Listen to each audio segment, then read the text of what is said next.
He's wrestled at the international level, was head of college athletic programs. He's even launched his own semi-pro football team. But when Hollywood came to town and Michigan offered film incentives, Brad Leo Lyon took a wild detour, and he never looked back.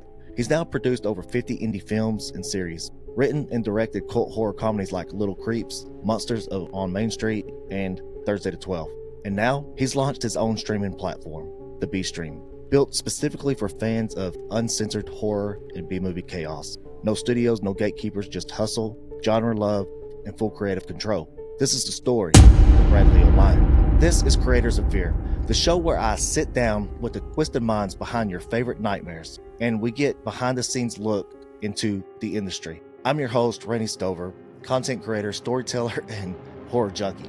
And today's episode is for anybody who's ever thought, what if I made my own damn movie? Because that's exactly what Brad did.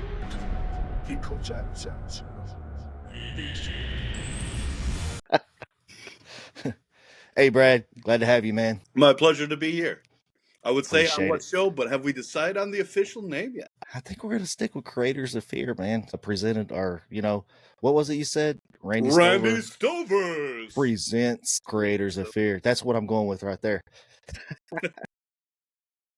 That's the new intro right there. We'll just repeat that. We'll repeat that over and over again. I decided after watching the blooper that I just want to have fun with this. Like, that way we can laugh a lot and we'll just keep it all in here. It doesn't matter. Sounds like a plan. All right. Well, we'll jump straight into the questions, though, because, it's 3:00 in the morning. And not really, but it's later. All right, man. First off, I'd like a rundown of what your life was like as a kid. A little about your mom, your dad, and how they molded you and how your early childhood molded you and kind of led you down the direction that eventually ended up in the movie industry. Well, I was very blessed. I had two wonderful parents. God rest their souls, they're no longer with me anymore. But I was raised in one of those families where the parents were always there. I mean, my mom and dad made every single sporting event of my life, which, as you may know, was what originally, paid my bills post-college. It was kind of one of those blessings because obviously anytime you have great parents, you're very blessed. And I realized that. But I had this special type of parents where not only did they believe you could, quote unquote, be anything, but like they had a simplistic theory behind it. Like, hey, most everything you're going to suggest has been done, whether you want to continue on this path to be a professional athlete. Well, you know what? There's professional athletes out there. And you know what they did? They made it and they used a system, find out their system, do their system and do their system well, put that into place. And they always believed that whatever my dream would be, they would support it and they would push me towards it. So I was very encouraged throughout my whole process. And likewise, when it comes to the film aspect, I grew up in that type of household. I mean, every person you're going to ask is going to be like, at some point, sure, I dreamt of being an actor or director, but I grew up in one of those families that literally went to the movie theater on a weekly basis. I mean, there's some weeks we'd go see 2 or 3 movies, and whenever possible, it'd typically be a horror film. So I was very lucky to have, grew up getting to watch all the greats, from Jason Voorhees to Freddy Krueger, even as a little kid. And I mean, a real little kid, but, their theory behind that, too, was the simple fact that half the cartoons I was watching, or any kid at that time would watch, has a animal blowing up and putting himself back together again. And then in the next scene, so, theoretically, it was the same difference as watching a horror film, just with a little more blood. Exactly. That's great. So let's talk about the movies that you made and kind of like how you transitioned into those. Can you kind of take us down memory lane on that first, like where you was before that first movie and kind of like just what transitioned you into that? I actually know exactly where I was at that point. I was sitting in my office post-graduation from college. My father and I teamed up and we purchased this minor league sports team, which I owned for several years, while trying to be a professional athlete myself, which I failed miserably at. I mean, when you're American playing American football and you go up to Canada and they even send you home, you're probably not cut out to do it professionally. But one day I'm sitting in my office and I get a phone call from, I believe the gentleman's name was Jerry Preston. He was the Visitors Bureau president. He said, hey, I've got a few of these guys at my office and I called your dad. They need a favor. Do you think you could meet with them? I'm like, yeah, sure. No problem. So I sat in the office and it's, middle of the night, 7, 8, 9. No, way later than that. That's not even the nighttime for me, probably 9, 10 o'clock. And in walks this gentleman. I think his name was Ron Reiner, like an Oscar winner for Pete's sake. This guy named Scott Marshall from Happy Days and a dude who had financed over $1.8 billion at that point worth of film, which kind of was shocking to think like, hey, random football guy, I need a favor from you. And he had this amazing film with Christina Ricci, Matthew Lillard, Cedric the Entertainer, Bill Engvall. Just the cast was epic. However, they had a situation where the original lead actor was no longer going to be participating, and it was days before filming. And the only actor they could find last minute to take on the script with a cast like that, which is tough for whomever would be, let alone a gentleman who's not typically used to playing leads in major productions, was a man by the name of Owen Benjamin. And Owen was about 6'7". Jack Black comes up. Oh, I probably shouldn't have said the name of the person, but yes, Jack Black, the original lead of the film, who was no longer doing it, comes up to about yay high on me. So because of significant change in characters, they wanted to do a rewrite on the script. They said the only way this would make sense is if they create a different backstory for the guy. So they wanted to make him a star football player in college that's most likely going to be drafted into the NFL. We need football players, cheerleaders. We need to make him look like he'd be a star quarterback. Stadium, uniforms, all that type of stuff. And, we might need it in, I don't know, a couple days. But lo and behold, we were able to meet their needs, and it kind of steamrolled from there. I was failing miserably at playing football for a living, and we were at a tough point in our time where this was right around the end of the first decade of the new century. So we're talking 2009, 2010 here. And as we're closing in on those dates, we had that big collapse of the economy, in 2008. And our league, which was once one of the largest minor leagues in the entire world with 127 teams from Canada all the way down to Mexico, had descended to 64 teams at this point. Now, our team used to have all kinds of division rivals that were within, half an hour, 45 minutes or so. You would go to Detroit for a game, go to Grand Rapids, what have you. And by the time this had transpired, our closest division rival was now in Indianapolis, which was a 7-hour drive. So we're now traveling 53 men, and if you know anything about buses, they're typically, at least at that time, 48 seats. So we're traveling with 2 buses, with coaching staffs and players and all this kind of stuff, and staying overnight for all these games. And it just made the cost so astronomical in comparison with the fact that we're now no longer getting anywhere near the revenue because people don't have that money because the economy's collapsing. So when I was realizing I was making more money, helping make films for a living, I realized this was a great opportunity to transition to something that could help myself and at the time my family better. It's awesome, man. So, it's like closing of a door and opening of another door that you didn't really even expect. I was ended up being better.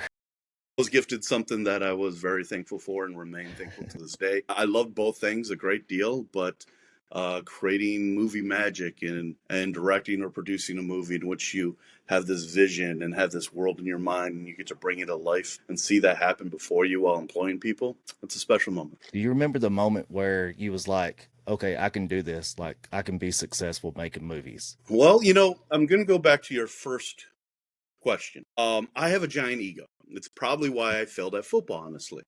I was playing a dead position. I was a fullback. I know I don't look like it, but I was 100 pounds lighter back in those times, so I was a guy who ran the ball quite often. And, well, actually, I mostly blocked, but I occasionally ran the ball. Regardless, because I was a person who didn't understand all the coaches who was telling me, like, hey, it's a different time. A lot of teams don't keep fullbacks. You're not 6'5", you can't catch, so you probably should transition to defensive position or something else. With lots of teams wanting me to do that. As a matter of fact, when I was trying to play arena ball, back in those times, you would play 2 sides of the game because most teams could only have 1 defensive specialist, 1 offensive specialist, and the rest of the players typically actually had to be capable of playing both ways. And so I'm already playing defense to a degree, and teams are saying, hey, transition here, play this. There's teams saying, hey, we'll sign you as a defensive specialist. And my ego was just like, oh, you're just saying I can't play this. And they're like, yeah, that's what we're saying, but I just hearing that. Oh, there's my ear. And so because of that issue, I failed to understand what I needed to do. And that was part of my ego. But sometimes if you can balance it, an ego is very helpful in life. Sometimes an ego can push you through obstacles that you don't think normal people would get through, and you're just a normal person too. Everyone's just a regular person whose gifts really come down to how committed they are and how willing they are to oversee obstacles. And that gigantic ego I had that never fully died helped me see things where I believed I would accomplish them as long as I put in that same type of effort my parents raised me with, which was find what these great people do, emulate what the great people do it in the same way or more constructive way, but put in that same type of effort and time and energy, and you're able to achieve those things. So from the get-go, and once again, I had a great foundation of support around me when my career originally took off. I don't think I ever believed I couldn't. I think I just believed I had to put in the time and effort and learn the skills that it took, and I did. I mean, I went all around the country and in a couple other countries in the process to learn the skills, to hold coffee for plugging cattle dog. I wouldn't do that.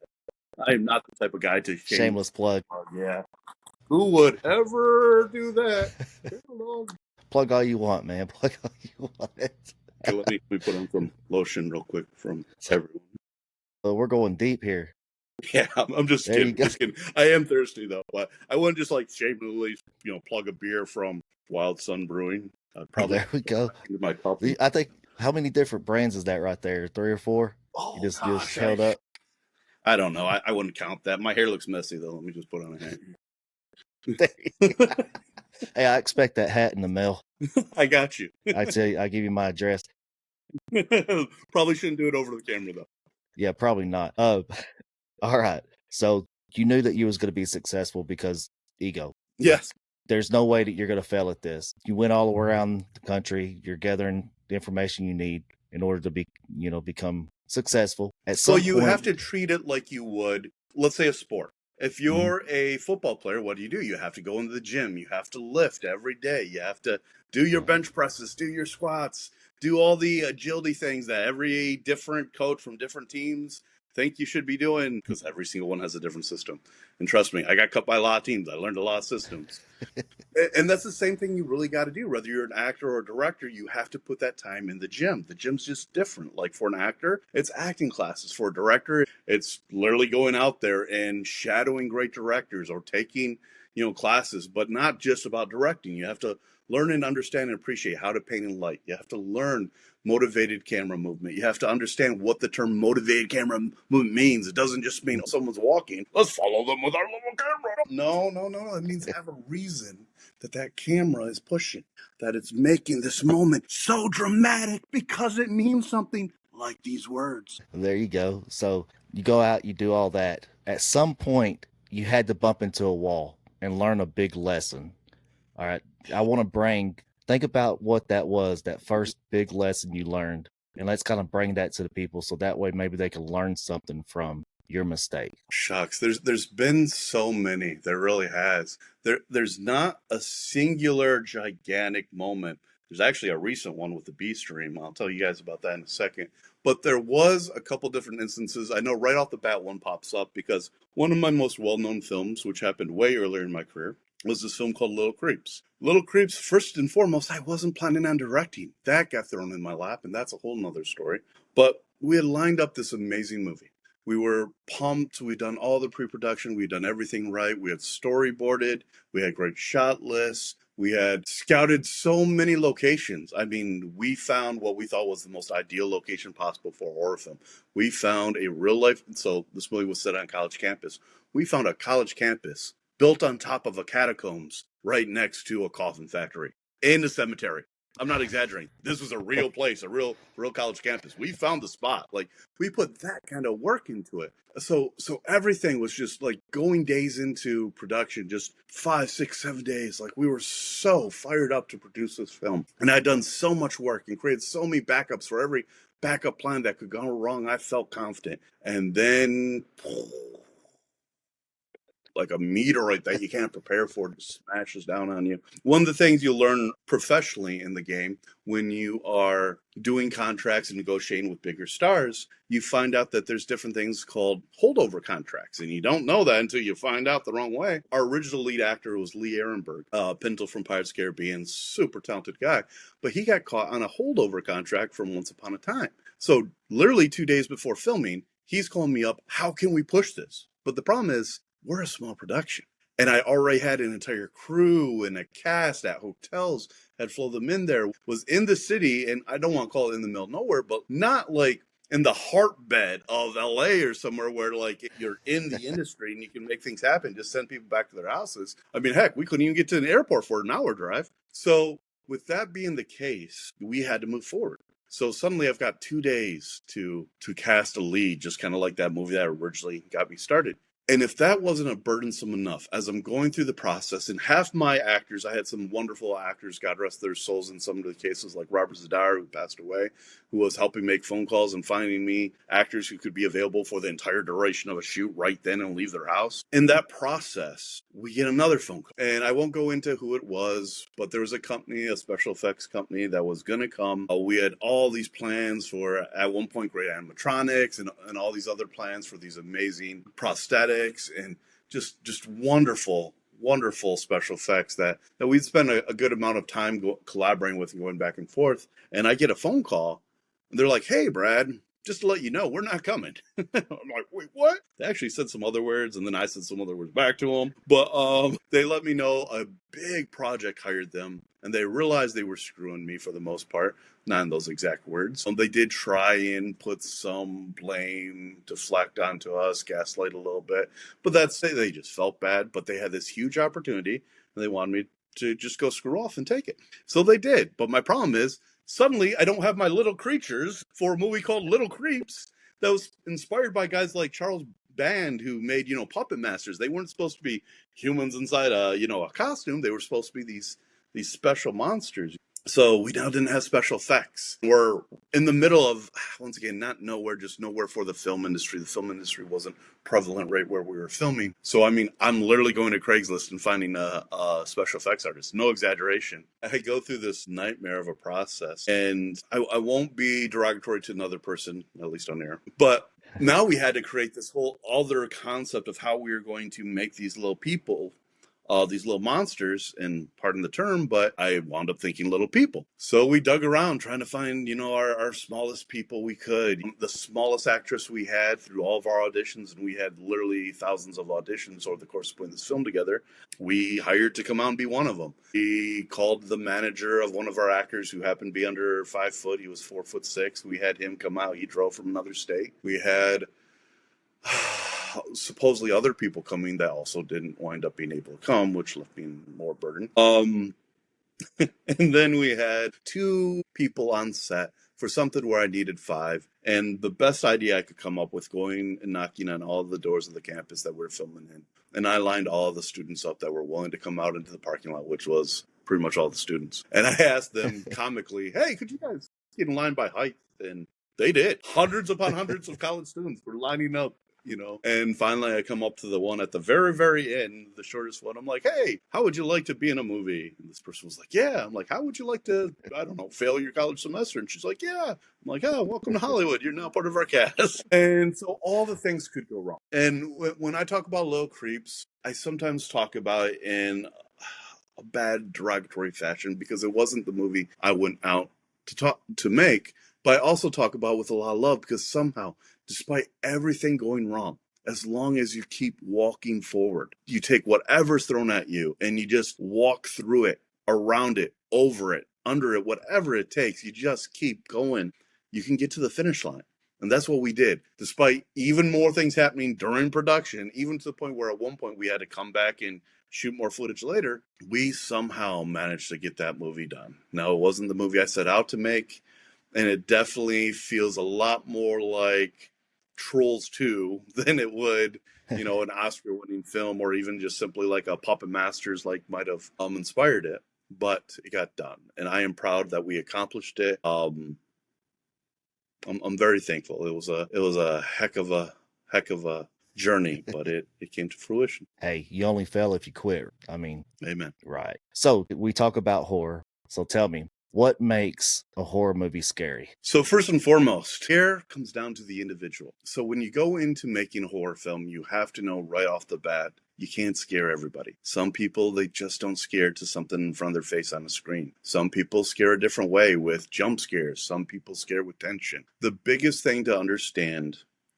is make a film that when you feel like you're in that moment, the tension would be there. That the threat of something negative transpiring that results in something really bad happening helps incur that wrath, if you will, that leads to the fear. Because a lot of times you'll see films and they take out the element of consequence, and that's one of the things that really can hurt a film. You have to have consequence, but you have to have the tension of that consequence occurring, and you have to be present for the tension. And if you can put those elements together, that's when you can create scares. And it doesn't have to be inspired by just other horror films. There's so many people that can show you a great way to make tension. Quentin Tarantino is a master of, that smoking gun technique. And in Inglourious Bastards, for example, he has this opening scene where the Nazi soldier comes into the house and there's these Jewish children that are being hidden under the floor. And this is the opening scene, so something bad's got to happen. The bad guy's got to win in the start,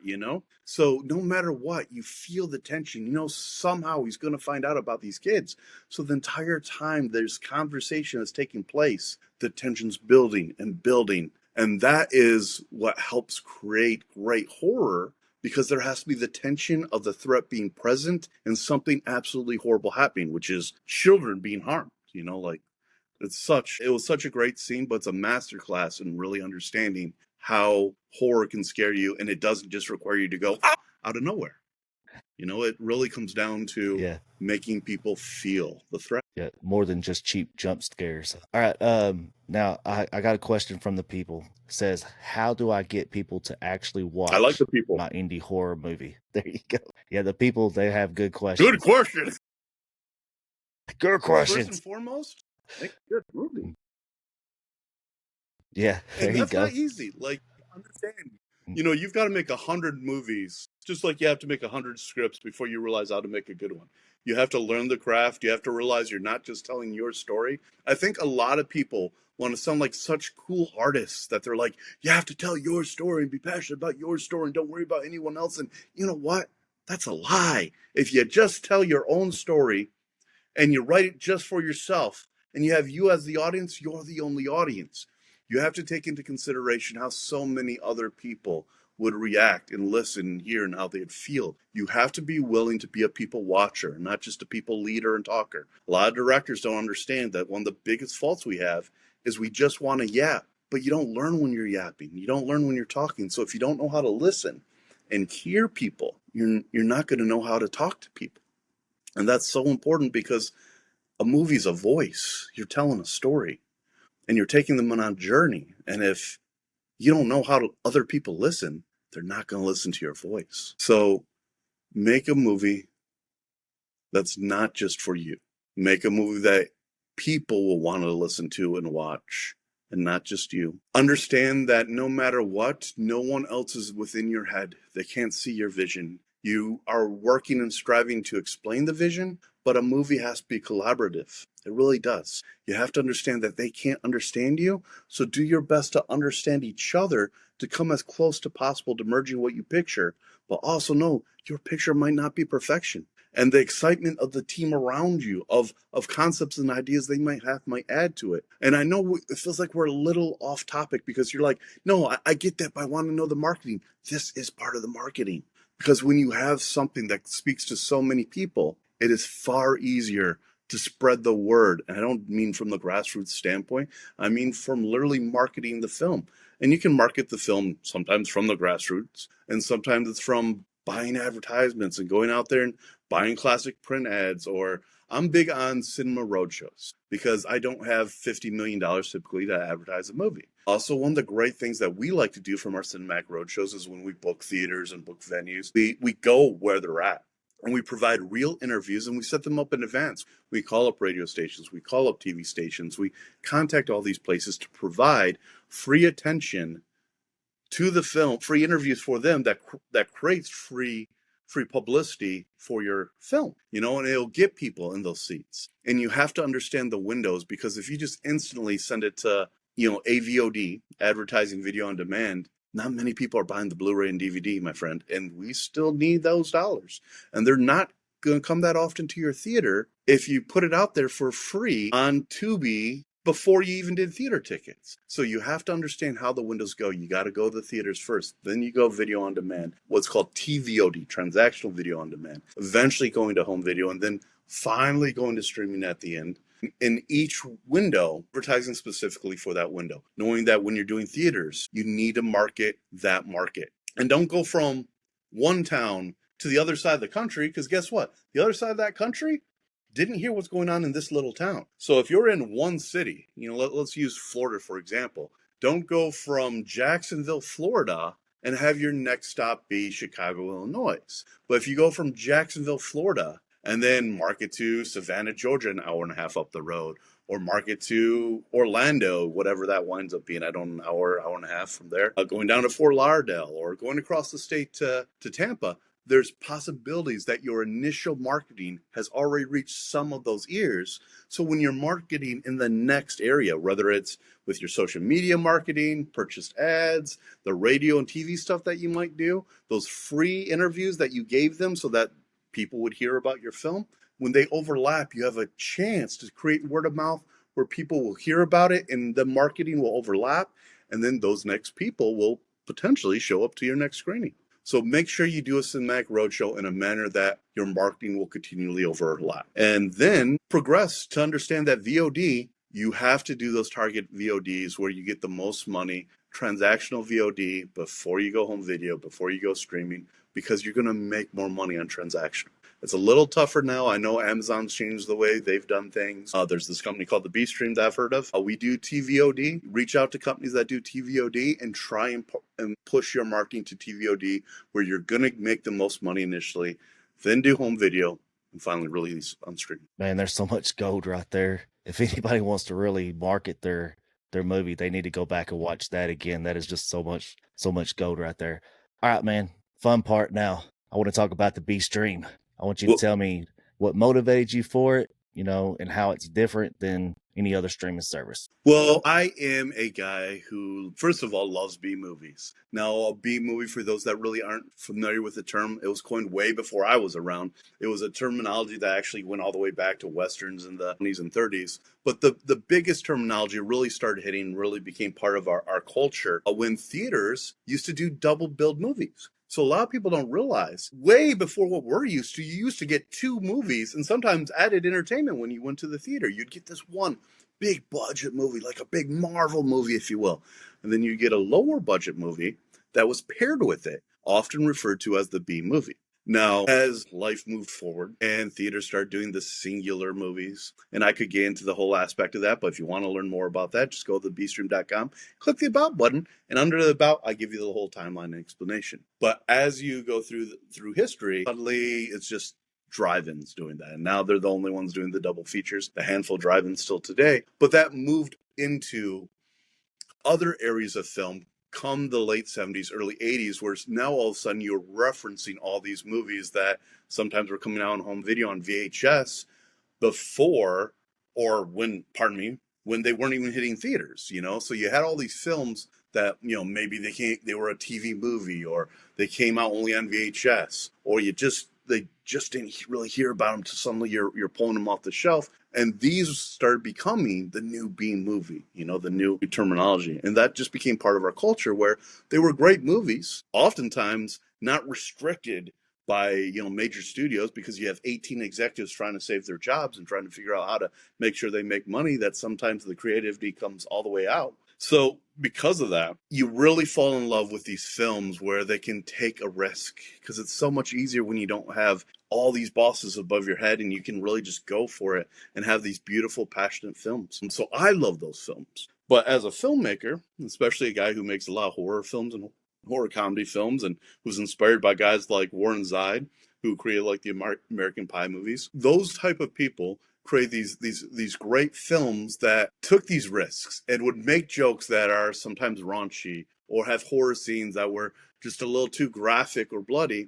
And in our culture, relatively recently, we've been battling that, where there's been this movement where they didn't like that as much. It wasn't, you want to be more family friendly. Most of horror started turning PG-13, And because of that, less and less homes started to exist for the movies I loved and really enjoyed making. I remember I had always talked to a degree about, man, it'd be great to have our own streaming service, and one day I'd like to at the very least do one for my own website, my own films, nothing significant, just something inexpensive, people could see my own work. But as I was on tour going from city to city doing a Cinematic Roadshow for the movie Thursday the 12th. Right there. As I was going around the country, more and more people who loved my type of films, who were like me, who were fellow people who loved B movies and horror films and cult favorites you didn't see very many places, were like, hey man, thanks for having this. We never get to see these movies anymore. Or I'd go into a city where they didn't have a lot of 13 and 14 plus screen theaters. So the one screen movies that weren't a giant Disney release weren't there, so they didn't get some of the smaller releases that are released in cinemas. So they were excited to see this, you know. And they're like, I even try and stream some of my favorite films, and I can't seem to find them anymore. They're taking them down, and it turns out they really were. We were losing some of our best partners in the world of streaming that were just no longer carrying those movies. And eventually, I realized I can either complain like everyone else, or I can be part of the solution. And that's what the BStream was. It was part of the solution. It was a home to your favorite B movies, horror gems, cult favorites. This is not just for my movies, but all the movies that you love throughout the years. You know, franchises like Demons and even brand new releases. I'm starting to learn about the gore of film culture right now because we added films like Redhead recently, which I think is a great fun film from the festival market. That's a new release, and probably half of you guys haven't heard it. And you know, we've got classics from 40, 50 years ago, you know, all the way back to your Night of the Living Deads, to movies that were not even released yet. And it's, for us, it's about not just releasing movies and doing so and making sure these movies have a home, but doing it where they're uncensored, making sure the original intent, the film, the whatever they give us on that hard drive or digitally email us, we release that version. We don't come in and edit it up and cut it up. We release the movie that director wanted to authentically bring, or at least the production company that gave us it. And more so, I understand the people who like AVOD. We're a different company. There's a lot of people out there who enjoy AVOD, but for me, it's just math. You know, imagine if you're paid $20 an hour, right? And if you're watching this hour and a half to 2 hour movie, you just spent 15 plus minutes watching commercials. And if you make $20 an hour, that meant you spent $5 to watch commercials, because you literally gave up 15 plus minutes of your time, which is, to you, literally $5 of your money to watch a single movie on AVOD. So for me, I don't want to give up my time. Now, I love to talk. I'm rambling. You see how long my stories are. Don't get me wrong. But when I'm watching a movie, I just want to enjoy it. I don't want to lose the moment of realizing I'm in a great movie. Because when you make movies for a living, you forget about that sometimes. And all of a sudden, you're seeing every single cut and every movement of the camera, and you're not even enjoying the movie. But when you get lost in the movie because it's that good and you forget you're watching a movie, I want to stay there. I don't want to be interrupted by advertising. So that's what the BStream is. The place that doesn't interrupt you, that gives you an uncensored version of your film and gives you films that most people don't want you to see anymore. That's awesome stuff, man. And I love the BStream. I try to watch a movie on it at least once a week. So it's a good service, man. I enjoy it myself. Thank you for that. And, you know, when he says that, he actually means it. A lot of hosts will have you on their podcast and they'll say, oh, I love the movie, or I love this, or I love this service. He's a member. He's actually on there. I've seen him comment. I've seen him do the things. He watches these movies. So, and he actually talks about it, you know, on his own social media. So shout out and check out, you know, Randy Stover's stuff. Like, he's literally out there supporting the culture. So be there, guys. Watch him. Watch the guys that support us. Give them voice so that they can help us spread our word. Because when they do that, when they help get that word out there, they help us live. They help us make a couple more dollars, which allows us to put food on our plate and keep making the movies so that you have entertainment. Exactly. All right, man. Rapid fire questions. So it's answer, you know, no ifs, ands, or buts. It's this or that. You ready? Let's go. All right. Practical effects or CGI? Oh, practical. Evil Dead or Dead Alive? Evil Dead. Army of Darkness especially. Directing or producing? Directing, because you're bringing the movie of your vision to life. Even though producing allows you to make that movie, the director's seeing the vision, doing his best to give it life. Budget $1 million with no control or $50K with full control? I've lived both. $50K with control, because you get to make the movie you dreamed about. A horror movie that you wish that you made. I mean, you know, you're like, man, I wish I made that movie. You like it so much. Killer Clowns Part 2, which is now in production. I am a huge Killer Clowns film lover. It is tied with Braveheart as one of my favorite movies of all time. I have a crazy list that has Super from James Gunn on it, and Birdman over here from Alejandro Inarritu. So it's like, I know it's a eclectic list, but man, I loved Killer Clowns. It's one of the rare films where I'm like, you know what, that's okay to be PG. Even though you don't have all the gore or all the nudity or what have you that might make me love a lot of films, they made magic, man. And I would have loved to have had the opportunity to have made a sequel to that. I'm not going to say I would have loved to have made the original because they did a great job with it. There are films I think had a great premise that I would have liked to direct it because I think they flopped a little bit because they didn't just grasp connecting with the audience. Not that I've done that with every one of my films, but to do it because I truly love the movie, Killer Cake.